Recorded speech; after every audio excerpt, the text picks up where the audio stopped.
Good afternoon. It's Monday, the 9th of March, 2020, just after 1 o'clock. Welcome to UK Column News. Your host today, Mike Robinson, myself, Brian Gerrish, and we're joined by David Scott from north of the border with Northern Exposure. I nearly coughed then, actually, but luckily just managed to hold that in check. Yes, it's getting increasingly difficult, but we don't need to worry, Brian, because we now know the answer for coronavirus. It is the Russians. Now, we'll be coming onto this in more detail in a second, but clearly there is a lot of hysteria continuing with respect to coronavirus. So let's bring David Scott straight into the programme, David, and say welcome. And well, the stock market not doing so well today. It's been remarkable. It's actually quite insane. Oil is down 20%, more than 20% in an instant. And this is because the Saudis have responded to weakening demand by cranking up supply and forcing prices down in order to bully other suppliers, it would seem, or some other reason. It's not entirely clear. It doesn't seem to be entirely rational. Indeed, and the knock-on effect is that the FTSE 100 has collapsed by, well, initially 8%. I think it's back up to about 6.5 or so percent down from this morning. So quite an incredible situation and something that hasn't been seen since 2008. Mervyn King was on the on Radio 4 Today programme this morning, David, saying that, well, in 2008 we knew how to fix the problem. We knew that fresh liquidity would solve the problem, but this time he said we're not really sure what to do about it. Well, it's okay. The French have got it sussed. You'll be astonished to hear that the French finance minister has called for massive economic stimulus to shore up the economy. Isn't it remarkable how, whatever the problem is, the French answer is always a massive economic stimulus? Absolutely. Now, the question is what's going to happen about this? Because coronavirus stockpiling, according to the Mirror, what each UK supermarket is rationing as panic buying continues. And the image on there is a customer notice. We're saying that due to higher than normal demand, we've been experiencing some product shortages. In order to support as many customers as possible, they're therefore putting limits on the number of toilet rolls that you can buy from the supermarket to 4 packets in one effort, Brian. That's all you're able to get. But we don't need to worry because the Guardian here is saying 9 reasons to be reassured. And they're saying really that the hype over this, the hysteria, is coming from social media. No criticism in this Guardian article for the Daily Mail or the Daily Express or any of the other mainstream newspapers that are pushing this in a really insane direction. But this Guardian article here, which is headlined "Coronavirus 9 Reasons to be Reassured," gets even better because at the end they say this. This article was amended on 7th of March 2020. An earlier version wrongly stated that, quote, a solution of ethanol, hydrogen peroxide and bleach will disinfect surfaces. It is dangerous to combine such substances. It now states correctly that a solution of ethanol, a solution of hydrogen peroxide, or a solution of bleach will disinfect surfaces. David, you seem to be losing it there, and I can quite understand why. Oh, it's just so funny. Can you explain to me, why does coronavirus mean that everyone buys toilet paper, but the beast from the east means that everyone buys bread? Who decides? This is a very good question. But look, on the hysteria, I published something yesterday on the column website. This article here: coronavirus, civil liberties once given away won't come back. We'll be coming on to that in a little second. But basically, subsequent to this article being published, the government announced the latest additions to the COVID-19 emergency bill. We'll be talking a little bit more about this later on, David. But what they did say here is that the bill is going to have strong safeguards, including sunsetting after 2 years. So what they're saying is that, assuming the emergency powers that eventually end up in this bill, and it's not clear exactly what those will be yet, that the bill will have a sunset clause, which says that the emergency powers will end after 2 years. Assuming they're not used, but it doesn't. There's nothing stated yet what happens if the emergency powers are used. Will we get back our civil liberties once these have been implemented? I suspect not. And really, the point of the blog post on the UK Column website is to make that point. If we allow ourselves to be driven by this hysteria, Brian, and call for the types of measures that the government's talking about, we end up in a dangerous position. Very dangerous. I think some people are waking up to those dangers, Mike. Straw poll, but met a lady, spoke to her at the garage yesterday. She quickly was talking about coronavirus and how some of her friends from America are not coming over. And then she said, do you know where I think this leads? And I said, no, you tell me. And she said, I think it leads to a restriction, more and more restrictions and freedom and probability of being vaccinated. You have to be vaccinated to travel abroad. So we will see. But let's have a look at what UK press is pushing out at the moment, in line with what you've just been talking about, Mike. The new term is social distancing. We're going to impose social distancing measures. Now, we're not too sure what these measures are yet. The Mail getting very excited about another Cobra meeting, but I get the impression that social distancing is we are going to do as we're told. Now, who's ramping up the hype? Well, back to our old friend, the BBC. This is their front page from earlier this morning. Are they fear-mongering? Well, we think so, because the ticks of the articles to do with coronavirus, and it's quite clear that there's nothing else happening in the world. But of course, we now know that actually it's the Russians causing the problem.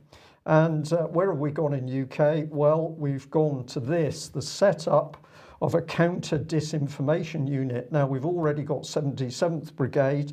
The building in the image is just an advert which popped up, but for a temporary steel structure, I think it's probably ideal for the new government unit. And what's the government unit there for? Well, those nasty Russians are spreading fake news to stoke up the coronavirus panic. The Guardian, of course, we have to bring in because they're not clean either with how they've been reporting. So here's their headline: Cross-Whitehall unit set up to counter false coronavirus claims. And we've got a picture of Oliver Dowden, the Culture Secretary, on the front. What did he have to say? Defending the country from misinformation and digital interference is a top priority. As part of our ongoing work to tackle these threats, we brought together expert teams to make sure we can respond effectively should these threats be identified in relation to the spread of COVID-19. So lots of reassurance and a warm comfy feeling from him. He went on to say this work includes regular engagement with the social media companies, which are well placed to monitor interference and limit the spread of disinformation, and will make sure we're on the front foot to act if required. Well, if that's the case, Mike, I'm not sure why we need a new unit set up, because apparently they can do it all themselves. Well, is it clear that this is a new unit, or is this an expansion or bringing it back into the public mind, the Foreign Commonwealth Office Disinformation Unit? Is this something new?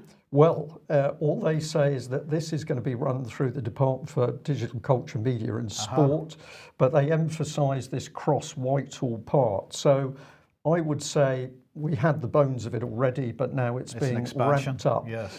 So this is a bit more of the article. A lot of detail here, but I'm going to ask people to go and check it themselves.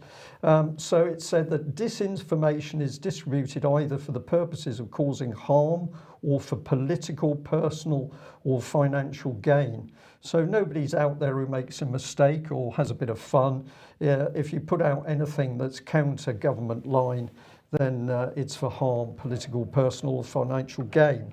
And then I got interested because I noticed this. It suddenly said a British official said there were fears that countries such as Russia could exploit the crisis and spread fake news, as they did during the Novichok poisonings in Salisbury, to sow the seeds of doubt. So a sudden change in the style to the British official, and we know that this is not somebody from the Department of Digital Culture, Media and Sport, because if we read on, we get a bit more. So first of all, what the official said, you've got to be on your guard. It's not beyond the realms of possibility they are using coronavirus for propaganda purposes. That's the Russians' modus operandi. Lots of fact there. It's part of the Russian toolbox, discredit the West in terms of how healthcare is responding. Such a move would benefit the Russians because it spreads uncertainty, sows the seeds of doubt, and undermines Western governments. And then we get the clue that this is not from the Departure of Culture, Media and Sport, because the line below starts, however, a DCMS spokesman said the counter disinformation unit was about being proactive rather than in response to any activity by states such as Russia. So why was The Guardian so shy about talking about who this British official was? Is this somebody from the security services who's pontificating, no evidence, pointing a finger, but doesn't want to be named? Well, I'll throw a name out into the hat just in case, and that's Andy Price, of course, who is the head of the Counter Disinformation and Media Development team at the Foreign Office. Why would he be so shy? Because he is a very shy man. Okay, if we add a bit more to that article, this is where it went on. In February, US officials claimed thousands of Russian-linked social media accounts had launched a coordinated effort. So now we're starting in this article to see that the trail to this hype over it's the Russians comes back to America. And it didn't take long to have a look at a few articles to see what we were really looking at. State Department blames swarms of online false personas from Russia for wave of coronavirus misinformation online. So this all sounds as though it's true, but as you get into the article, it actually gets more clear that it's not true. A top State Department official said Thursday that Russia is behind those swarms. And the warning came from this lady, Lee Gabriel, coordinator of the US government's Global Engagement Center, and that was in her testimony to Congress. And if you're not aware of who this or what this organization is, visit their webpage. This is it, Global Engagement Center. Here's Lee Gabriel. She's quite a gal, and you'll understand why in a moment.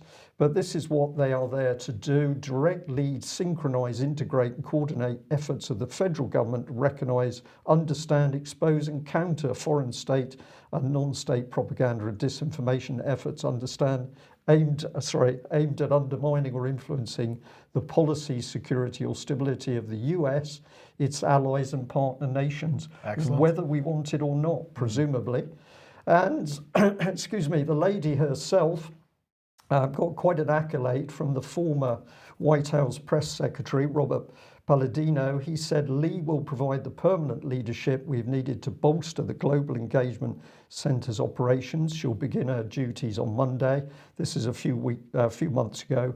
Lee is a former CIA-trained human intelligence operations officer, Defense Foreign Liaison Officer, US Navy Program Director, Navy F-18 fighter pilot, and national television news correspondent. Wow, that's quite a combination. That's quite a combination, Mike. And let's have a look at her because she's sort of a glowing female Top Gun.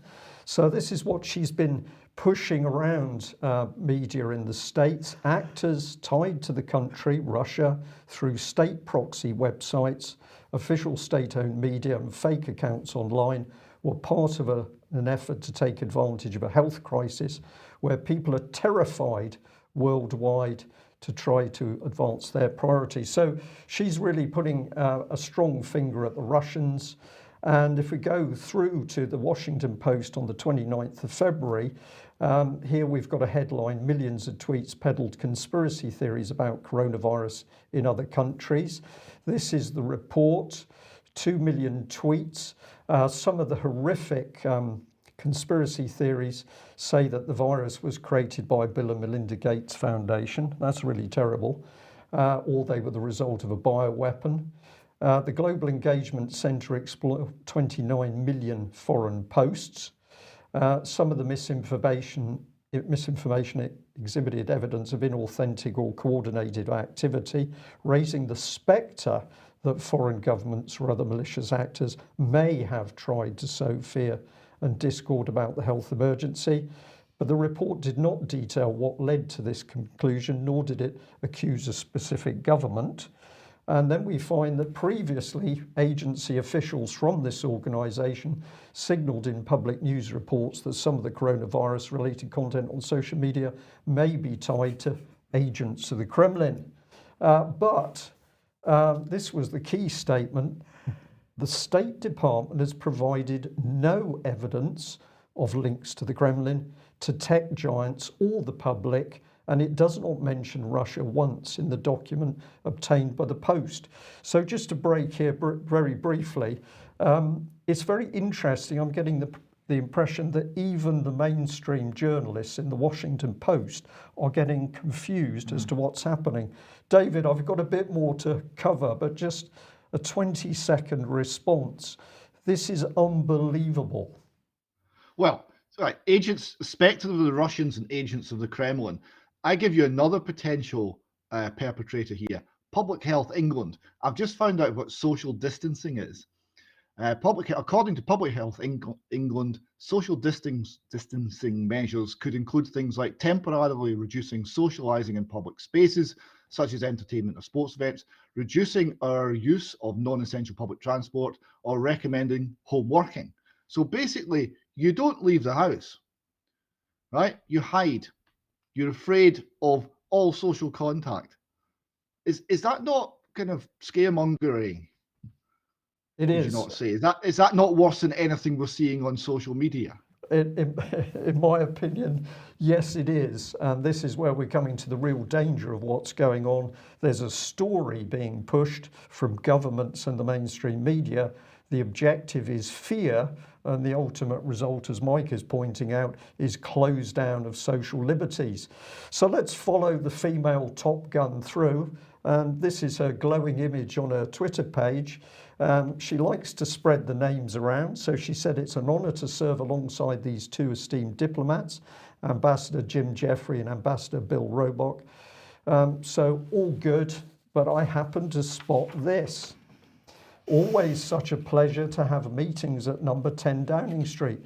Now, if you look at the date, February the 21st, this is 8 days before the American press started to say, what is this lady up to? And we can ask a question now. Did the Russia coronavirus social media conspiracy theory start in the US with the US Global Engagement Center? And I think there's a bit of evidence for this. This lady likes herself and her image, so here she is with a nice selfie outside number 10, but it's not only number 10 that she's been visiting, she's also been into the Foreign and Commonwealth Office. But what's interesting is there doesn't seem to be any wider reports on what she was doing there and what was discussed. But clearly she wants to blame the Russians for everything on social media. But if we go back to the Guardian article, it does give her a mention at the top here. Last week, a senior US State Department official, Lee Gabriel, told Congress that Russia was behind the swarms of online false personas. And if we go through, it's very interesting. The Guardian suddenly puts the finger back at the Kremlin. The disinformation efforts resemble a KGB campaign from the 1980s known as Operation Infection, whose key goal was to plant the idea that the CIA or the US military was somehow behind the AIDS epidemic. That's a fascinating little statement. So we're going to label this, I think, Guardian fake news, spin, half-truths, omissions and hype, pointing a finger at Russia, but a lot of questions to be asked about why this lady was in UK and what took place in her meeting in number 10 in the Foreign and Commonwealth Office. Okay, let's move over to the Netherlands then, and the MH17 trial began today. Now, the MH17, this was a fluke that I managed to get this screenshot of the website because it has been down for most of the day, undoubtedly because of hacks from Russia. Brian, there can be no other explanation for that. So the website has been down. So the Foreign Commonwealth Office has released a helpful statement on this. Here it is. On 17th July 2014, flight MH17 was shot down while flying a commercial route between Amsterdam and Kuala Lumpur. The criminal trial that will begin today in the Netherlands against 4 individuals charged with the murder of 298 people in the Downing and the downing of flight MH17 over eastern Ukraine, and area controlled at the time by Russian-backed separatists. They go on to say the UK has full confidence in the Dutch justice system and recognises that this trial is only possible because of the painstaking dedication of the joint investigation team, whose work we continue to support. The UK has donated £100,000 to help establish the Dutch court. So that should make you feel very comfortable, Brian. This is what Dominic Raab, the Foreign Secretary, had to say. The Russian state must now cooperate fully with this trial in accordance with UN Security Council Resolution 2166. There can be no impunity for those responsible of this appalling crime. So, one of the four accused has retained legal counsel and was represented this morning. The other three will be tried in absentia, according to the court. They were summoned to attend in compliance with the rules and know that they're being prosecuted in criminal proceedings, but didn't appear in court. So, as I say, 3 Russians and a Ukrainian being accused.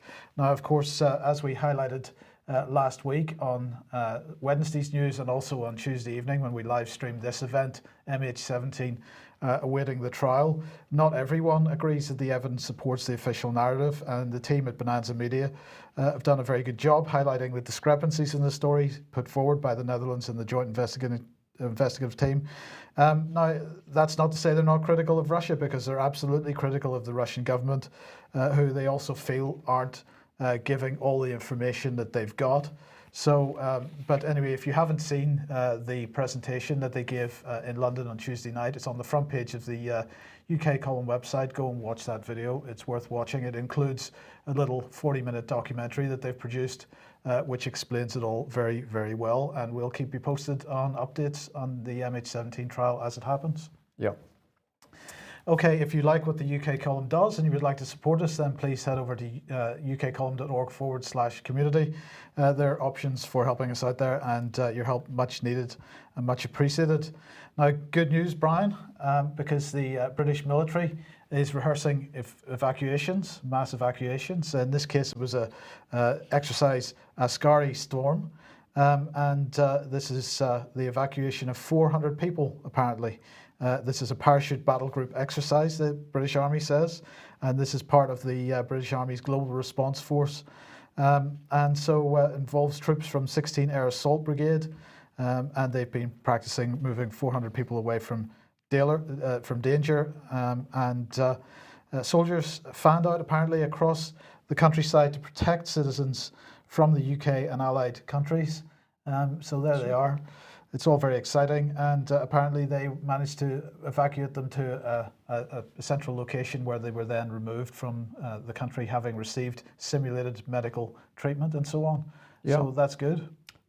It is. What are we preparing for here? Well, I've no idea, Mike, because I keep coming back to this point. If you look at the size of Britain's military at the moment, we're not capable of fighting any major conflict overseas for any realistic period, more than a couple of months. So what are all these units for? Where will they be working? Good question. But they can be deployed within 48 hours, so that's very good. Right, but that's good. In the meantime, one person that we've had to evacuate apparently is an SAS soldier who's been wounded in Syria by an IED. And of course, the question in many people's lips is why he was there in the first place. Now, of course, the British government is making the point that British Special Forces have been working alongside US and French Special Forces teams in Syria for quite some time, supporting the Syrian Democratic Forces. This is the Kurdish group, and apparently, allegedly fighting ISIS. Well, I don't think they're making a huge contribution in that direction. And the question is why they should be, or why they are in Syria. It's certainly something that the general public still doesn't quite understand. Well, and we also need to remember that David Cameron said publicly several times that there would be no boots on the ground, military troops on the ground in Syria. But of course, the special forces have now become the cabinet's private army, who can be deployed, and the rest of UK has no idea why, for what reason. Pretty dangerous, really. Yes. Now, even better news, Brian, because Lieutenant General Richard Nugent has been put in charge of the Ministry of Defence's climate change policy. This is a new review being launched, which is going to spearhead initiatives within the Ministry of Defence when it comes to tackling the challenges of climate change. Do you shoot missiles at climate change? How do you get to grips with it in a military sense? Well, they're going to evacuate it. There's too much hot air. We're going to evacuate it by. No. You're completely in the wrong direction there, because we will have what they're calling NZ50. This is the net zero 50 target by 2050. Net zero target by 2050. So you're not going to be allowed to shoot any missiles at all, Brian, because there's a carbon issue there. Carbon tax on them. They're concerned about receding ice sheets apparently, and having to operate in the Arctic, and under those circumstances they're concerned about Russian submarine activity. I'm not sure what that's got to do with climate change, but apparently as the world warms there's going to be more Russian submarine activity. That's what they seem to be saying there. And they're saying that of course they've got to meet their net zero targets. So what did the Lieutenant General say? The effect of climate change will challenge how our armed forces operate today and will need to operate in the future. And we need to act now to understand and prepare for the changes that have to be made.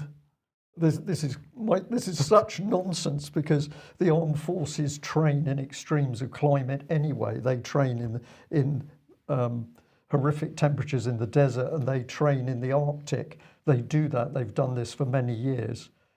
So this is. What is this? This is some political newspeak. Yeah, absolutely. Yeah. But it gets better, because here is the new COP26 president, Alok Sharma. He's, of course, the Secretary of State for Business, Energy and Climate Change. And he spoke at the end of, well, actually, this goes back a week, but they've only published the transcript of the speech. He was speaking at the launch of the COP26 private finance agenda in the Guildhall. And let's just have a look at some of the points that he was making here. Apparently, no one is going to be left behind. So he's saying that leaving no one behind. To achieve this, all countries must commit to significant further cuts to carbon emissions by 2030 and to reach net zero as soon as possible. No one will be left behind. Every country has to do this, whether you like it or not. He was talking about adaptation and resilience. If you want to know about the resilience policy, do have a look at the UK Column website and have a search for resilience there. Promoting nature-based solutions, that's how we're going to survive in the future. We're going to have an energy transition, of course, and that will include clean road transport. This is the killer.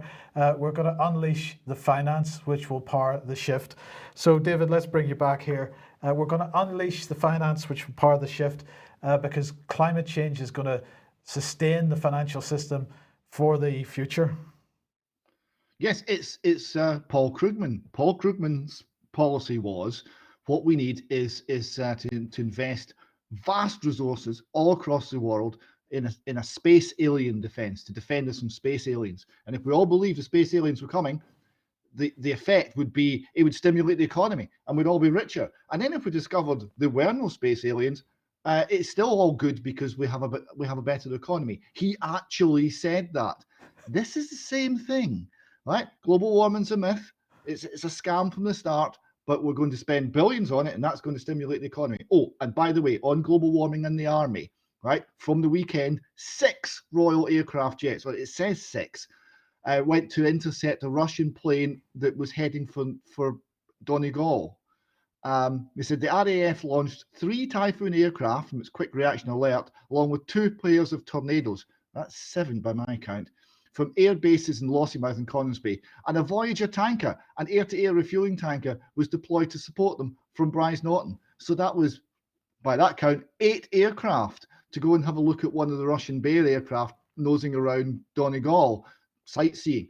And that seems to be like an awful lot of fuel. So maybe this man is going to actually make some impact, and maybe just send 2 aircraft. David, you're missing the point completely. You've missed the story. Russia is going to invade Ireland in the not too distant future because of all the major cables that are heading into the Atlantic from the West Irish coast, and they want to get control of those communications cables. So Russia is looking at an invasion of Ireland, apparently. We should say that this is... This was a serious comment that was made by serious commentators. So that just demonstrates once again the sheer insanity of what we're seeing coming out of mainstream think tanks, government, and media. So anyway, let's change the subject completely, David, and move on to gender issues. And a letter to the editor in the Times: Tavistock Clinic must come clean. Yes, this is from Michael Biggs, Professor Michael Biggs of University of Oxford. He writes, "I salute Keira Bell's courage in leading the legal challenge against the Tavistock and Portman NHS Foundation Trust, the UK's only centre for treating children suffering from gender dysphoria. The Tavistock's Gender Identity Clinic uses the drug triptorelin to stop puberty in children as young as 11. Triptorelin, I massacred that name, never mind. It is not licensed for this for treatment of this condition. My research has uncovered disturbing data from the Tavistock's 2011 experiment with this drug. After 1 year, children given the treatment had more thoughts of self-harm, and the girls experienced worse dysphoria. I hope the coming judicial review will force the Tavistock's Gender Identity Clinic into releasing comprehensive data on the well-being of all children, now numbering nearly 300 subject to this drug regime. Let's hope they do." Absolutely. Okay, now let's head up to Scotland. And well, things aren't getting any better at Holyrood. Well, we reported last week that 6 had gone. Well, now there's 7. And wouldn't you believe it, it's Aileen also Campbell, our friend, the leader of the named person legislation before it cost her job. And she's back in the cabinet now, and she's decided that, in fact, she doesn't want to be a politician anymore. She wants to spend more time with her children and more time with the family. So she's not standing again in 2021. So that's 7, including, I think, 2 cabinet ministers that have resigned. That's 11% of the SNP strength at Holyrood have decided that, no, we'll not bother. Sorry. So, David, I was going to say, this is the lady who said not to worry about the named person scheme in Scotland because parents would also have a role in bringing up their children. It's surprising that she would then rush home. Why doesn't she simply get one of her government colleagues to look after her children, and she can spend more time in Holyrood? Well, she is indeed. Her name is Aileen Also Campbell because of that infamous statement that she's never managed to live down. And presumably, I mean, she's got 2, I'm sure they're very lovely children, 2 boys, 5 and 9, and a husband, and I'm sure he's lovely too. And I'm sure they're going to be very happy. And I'm sure they'll also have the involvement of 2 named persons from the government, because that is, after all, her policy. Absolutely. Now, what's going on with the Alex Salmond trial then? Well, it's day 1. It's day 1 of the Salmond trial. This is going to go on for weeks. Now, this is going to be traumatic for many people, including me, I suspect. The Salmond trial started. Alex Salmond has pled not guilty to all 14 charges, 11 cases of sexual assault, 1 of attempted rape, and some other minor indecent assault and breach of the peace charges. I've looked at the list today of the charges. I have to say, it's a long list. Some of it seems pretty low grade. 1 or 2 are not. 1 or 2 are more serious. But it's a strange list when you see it. The jury have been sworn in, and the last I heard, because we've got journalists providing live updates from the court, the jury had been asked to go away and decide whether they could try the case on the evidence and not be swayed by any external matters. And they were told to go away and think about this. So the jury of 6 men and 9 women were considering whether they could undertake this task, and we're waiting for what is going to be a great deal of examination of some quite unpleasant and also some quite trivial interactions between Alex Salmond and various women. And Mr. Salmond obviously denies all charges. His position stated outside this court when the Scottish Government's internal inquiry into the matter collapsed after 1 day on judicial review, was that he had not crossed the line into criminality. So he said, quote, "I am no angel, but nothing I did crossed the line into criminality." So that's going to be his position. And obviously the Crown Office and the police have taken a different view. And we'll see how it all works out. But this is highly politicised. the briefings behind the scenes by very senior SNP politicians is that this is a political witch hunt. That's the sort of briefing that's going on behind closed doors. It remains to be seen how the Scottish judicial system can actually handle this for this trial of let's remember, it's a solemn proceeding. It's in front of a jury. There's a potential of a long prison sentence if he's convicted, and it's the former First Minister of the country. So it's really unprecedented. And what are the chances that the current First Minister of the country, Nicola Sturgeon, is going to give evidence at this trial? Well, from what we hear, she's very likely to be cited to appear, because she obviously had meetings with Alex Salmond regarding this, and she may have had meetings with some of the alleged victims. And there is the allegation that this is a politically motivated prosecution. So there may well be some embarrassing days for Nicola Sturgeon ahead. And it's going to be it's going to be a long trial. It's going to be extremely detailed, and it will be covered in huge detail by the press. Unusually, because it's so high profile, it'll be covered in huge detail by the press and will be followed by the public. And I honestly don't know how this is going to transpire. Yeah. Okay, now let's come back down south of the border. And well, the Labour Party just gets better and better. So they have now suspended Trevor Phillips, who's, of course, a long-time race campaigner, over Islamophobia allegations. Yes, it seems to be terminal ground contact is the only way forward for the Labour Party. It's just eating itself. So here you have Trevor Phillips, who has always presented himself as paced, well-judged, reasonable, and reasoned in everything he's done in an area which is hugely inflammatory and where a wrong word could cause chaos. He's always impressed. And he's a member of the Labour Party, but he's now suspended because he spoke out about the Islamic rape gangs in the north of England and said that there were men of Pakistani origin involved in raping girls in these towns, which is true. They've been convicted. It's manifestly true. And somehow that now in the Labour Party, in the strange and bizarre world of the Labour Party, that qualifies as some sort of hate speech. And he's been suspended pending investigation. I think it is utterly ridiculous. Absolutely. And well, is criticism of Priti Patel hate speech then?